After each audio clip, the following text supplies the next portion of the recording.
Hello बच्चों, good afternoon. Today's our topic is calculation of maximum number of electrons in shells. How many electrons in K shell, L shell, M shell and N shell.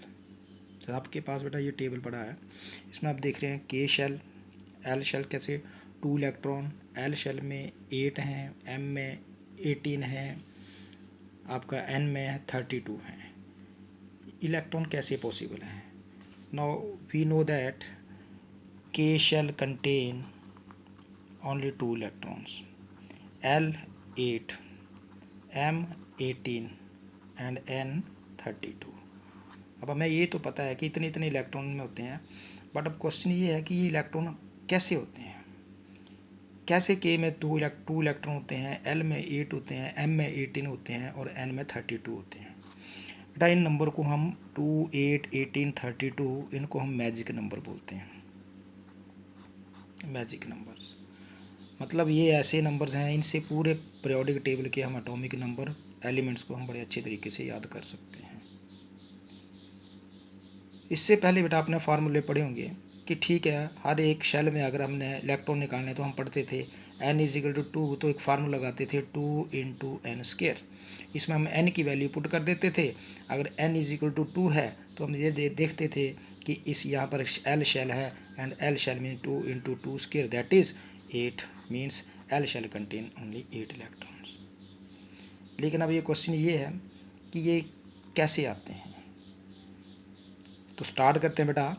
First हम start करते हैं, आपके पास मान लो K shell है, तो इसमें क्या होता है बेटा, K शेल में N की वैल्यू आती है हमारे पास 1, ठीक है, और L की वैल्यू यहाँ होगी 0. इट मीन्स N 1 है, L 0 है. ये कौन सा ऑर्बिटल हुआ, which type of the orbital is 1s. And the value next quantum number आपके पास आता है एक मैग्नेटिक क्वांटम नंबर. कल मैंने कहा था कि मैग्नेटिक क्वांटम नंबर जो है डिसाइड करता है कि कितने ऑर्बिटल्स हैं. तो अब हम देख रहे हैं एम एल की वैल्यू अगर 0 है तो बेटा एम की पॉसिबल वैल्यू मैंने फार्मूला बताया था 2l + 1. तो इसका मतलब एम की यहाँ वैल्यू आएगी 1 और वो वैल्यू होगी 0. ये ध्यान रखना, बच्चे बहुत सारे गलती करते हैं कि यहाँ m तो 1 आ रहा है. बेटा ये m बता रहा है कि m की वैल्यू 1 है. इट मीन्स कि आपका जो K शेल है इट कंटेन्स ओनली 1 ऑर्बिटल. अगर K शेल में बेटा एक ऑर्बिटल है तो according to Pauli's exclusion principle the 1 orbital contain maximum 2 electron that is 1 shell contain only K shell contain 2 electrons. तो ये फर्स्ट तो आपका क्लियर हो गया कि K शेल में आपके मैक्सिमम 2 इलेक्ट्रॉन होते हैं. अब बारी आती है बेटा L की. अब हम पता है जब हमारे पास शेल L है तो इसमें बेटा N की वैल्यू क्या होगी 2 और N की वैल्यू 2 है तो L की वैल्यू क्या होगी, L की वैल्यू 2 होगी, एक 0 होगी और एक 1 होगी.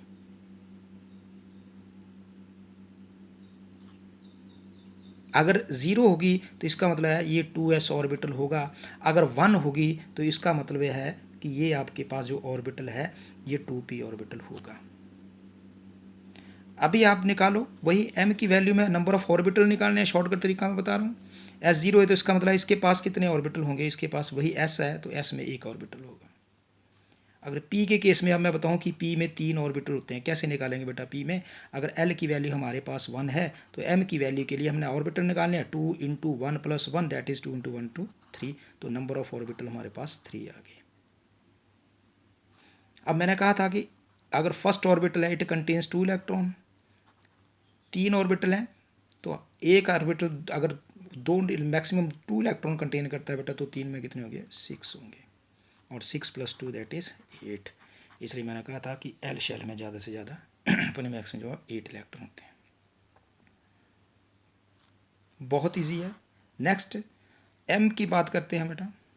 M शेल है, मेन एनर्जी शेल अगर M है then the value of N is equal to principal quantum number की वैल्यू होगी 3.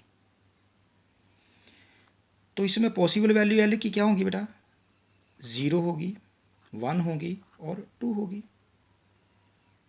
फिर वही केस अगर L 0 होगा N 3 है तो कौन सा ऑर्बिटल बनेगा बेटा 3s.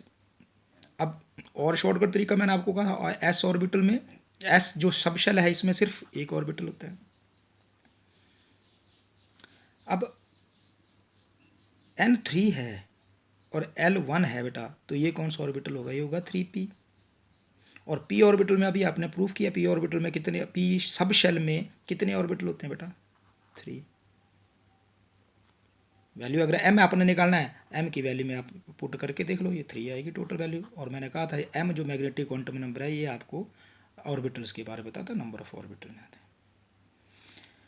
When L is equal to 2, then what is the value of m? 2 into 2 plus 1, that is 5. It means ये जो आपका बनेगा that is 3d, 3 orbital, d orbital है, it contains 5 orbitals, 3d।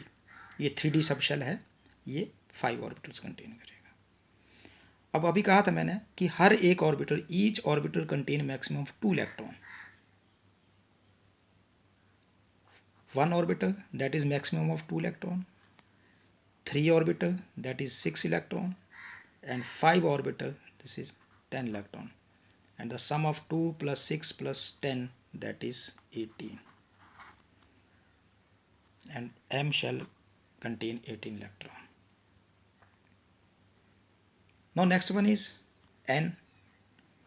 N is equal to n shell contains, n is equal to, value is 4. If n is equal to 4, then the possible value of L is equal to 0, 1, 2 and 3. n अगर बेटा 4 है तो L हमेशा n से -1 एक कम होता है, that is 3 value, 0, 1, 2, 3। अगर n 4 है, L 0 है, तो ये बनेगा बेटा 4s। और अभी आपको कहा मैंने कि 4s में m की वैल्यू 1 होती है, इसका मतलब इसके पास 1 ऑर्बिटल है। यहाँ 4p, p ऑर्बिटल है, p सब शेल है, तो बेटा ये 3 ऑर्बिटल्स हैं। अभी आपने प्रूफ किया। Now next one is 4d। d में अभी आपने ऊपर प्रूफ किया, how many orbitals, that is 5। Now अब टर्न आती है बेटा, L इज इक्वल टू 3 हो, तो m की पॉसिबल वैल्यू कितनी है? 2 इंटू 3 प्लस 1, दैट इज 7। और 3 इसमें 4f कितने ऑर्बिटल हुए? 7। आप देख लो, ये अगर n की वैल्यू 4 है और L की वैल्यू 3 है, तो आपको पता है SPDF 3 वैल्यू 4f आएगा 7। 2 electron, 6 electron, 10 electron and 14 electron. 14 plus 10 24, 30, 32, total electron 32, जैसे 32 इलेक्ट्रॉन्स। और n में आपने निकाले थे इलेक्ट्रॉन 32। तो इस तरीके से आप निकाल सकते हैं कि जो total maximum number of electron हर एक शेल में, सब शेल में, और कितने ऑर्बिटल हैं, हर ऑर्बिटल में कितने इलेक्ट्रॉन होते हैं। इसलिए ये जो हम वैल्यूज़ लेते हैं कि फर्स्ट शेल में हम 2 इलेक्ट्रॉन फिल करते हैं, नेक्स्ट में 8 करते हैं, 18 करते हैं, ये इस तरीके से करते हैं, क्योंकि ये के शेल में, एल शेल में, एम और एन में इतने इतने इलेक्ट्रॉन होते हैं। अब जैसे एक क्वेश्चन ले लेते हैं, कई बार क्वेश्चन पूछते हैं कि what is the total number of orbitals in principal quantum number where value n is equal to 4। अगर बेटा आपके पास ऐसा क्वेश्चन दिया हो कि what is the total number of orbitals present in the principal quantum number the value having n is equal to 4, तो आपका एक फार्मूला लिख लेना है, नोट कर लेना है, number of orbitals in nth shell, जिस शेल में पूछे हों उसको हम n स्क्वायर कब कर दो। ऑर्बिटल के लिए आप हमेशा नंबर ऑफ ऑर्बिटल्स के लिए आप फार्मूला लगा दो n स्क्वायर, और जब आपने इलेक्ट्रॉन निकालने हैं किसी ऑर्बिटल में तो फार्मूला लगा दो 2n स्क्वायर। इट मीन्स यहाँ पे पूछा हुआ है कि what is the total number of the orbitals in principal quantum number the value having n is equal to 4, then how many number of orbital there? n square, that is 16 orbital present,